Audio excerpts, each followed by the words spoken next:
Mga kabro, mag-drone shot tayo dito sa ginagawang palengke at pantalan sa isla namin mga kabro.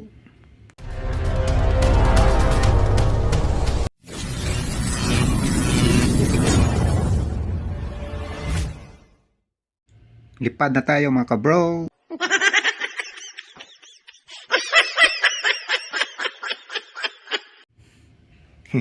Nagulat yung aso sa paglipad ng drone mga kabro. Yan, ito yung ginagawang pantalan at palengke dito sa isla namin mga kabro. Dito sa Talangnan, Madrihos, Bantayan Island, Cebu mga kabro.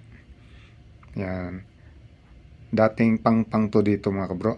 Mga batuhin saka mga tanim-tanim mga kabro. Ay dinidevelop nila ngayon mga kabro. Yan o, ito yung pang mga kabro. Yan.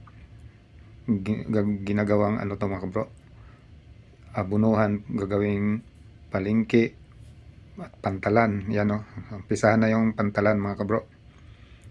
Yan, malapit lang to dito sa may tinitirahan ko mga kabro, sa bahay ko dito rin sa barangay na to.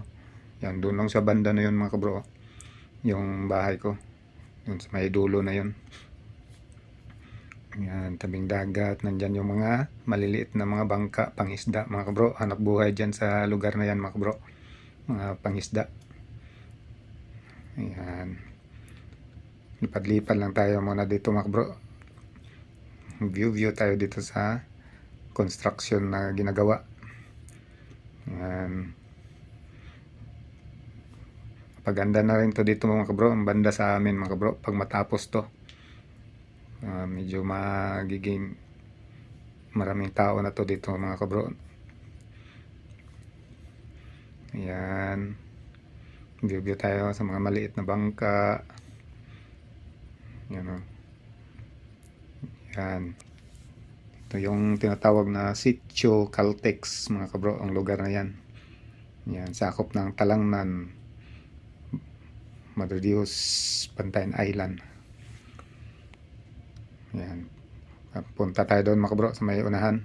Yung mga inaabunuhan din nila mga kabro. Yan o, ginawa nila ng seawall, saka pinalaparan nila yung abuno mula sa dagat papunta doon sa kalsada.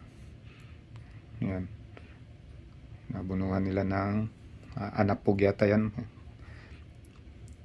Yan, yung kalsada na yan papunta doon sa ibang barangay.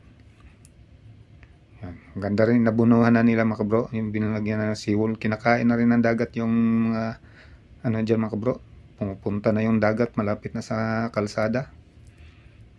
Kaya laking tulong ng mga seawall na yan mga kabro.